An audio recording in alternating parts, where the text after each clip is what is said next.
السلام علیکم ورحمۃ اللہ وبرکاتہ۔ میرے معزز سامعین، جیسا کہ آپ جانتے ہیں درود پاک پڑھنے کا حکم قرآن پاک میں آیا اور درود پڑھنے سے انسان پاک، صاف اور پاکیزہ بن جاتا ہے۔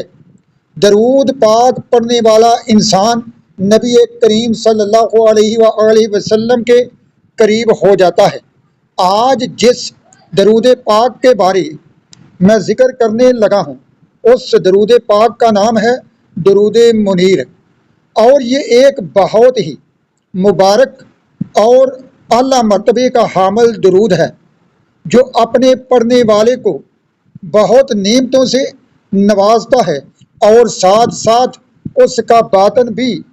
پاک اور صاف کر دیتا ہے۔ پہلے امام فخر الدین رازی کا قول سنو درود پاک کے بارے۔ فرماتے ہیں امام فخر الدین رازی کہ نبی کریم صلی اللہ علیہ وآلہ وسلم پر درود پاک پڑھنے کا حکم اللہ رب العزت نے اس لیے دیا، انسان کی روح جو کہ جبلی طور پر کمزور ہے، ضعیف اور ناتواں ہے، اللہ تعالیٰ کے انوار کی تجلیات قبول کرنے کی استعداد حاصل کر لے درود پاک کا ذکر کر کے۔ جس طرح آفتاب کی کرنیں مکان کے روشن دان سے اندر جھانکتی ہے تو اس سے مکان کے در و دیوار روشن نہیں ہوتے، لیکن اگر اس مکان کے اندر پانی کا تشت یا آئینہ رکھ دیا جائے، آفتاب کی کرنیں اس پر پڑیں تو اس کے عکس سے مکان کی چھت اور در و دیوار چمک اٹھیں گے۔ یوں ہی امت کی روحیں اپنی فطری کمزوری کی وجہ سے ظلمت قدا میں پڑی ہوئی ہیں، اور رسول اکرم صلی اللہ علیہ وآلہ وسلم کے روح انور کے انوارات سے روشنی حاصل کر کے اپنے باطن کو چمکا لیتی ہیں، اور یہ صرف درود پاک ہی کی وجہ سے ہو سکتا ہے۔ اس لیے جو شخص اپنے باطن کو روشن کرنا چاہتا ہے،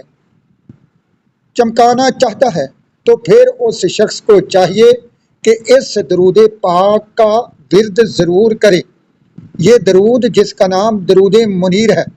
کیونکہ اس کا ورد انسان کے باطن کو روشن کر دیتا ہے۔ تو آؤ میرے ساتھ محبت کے انداز میں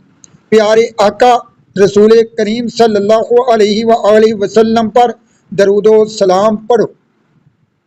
اللہم صلی علی سیدنا محمد کما صلیت علی سیدنا ابراہیم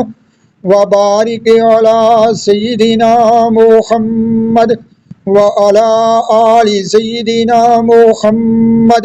کما بارکت علی آل سیدنا ابراہیم فی العالمین انک حمید مجید۔ عدد خلقک ورضا نفسک وزینۃ عرشک ومداد کلماتک وعدد ما ذکرک به خلقک فیما مضی وعدد ما هم ذاکرونک به فیما بقی فی کل سنۃ وشہر وجمعہ ویوم ولیلۃ وساعۃ من الساعات وشم ونفس وطرفۃ ولمحہ من الابد الی الابد واباد الدنیا واباد الآخرہ وَأَكْثَرَ مِن ذَلِكَ لَا يَنْقَطِعُ أَوَّلُهُ وَلَا يَنْفَدُ آخِرُهُ۔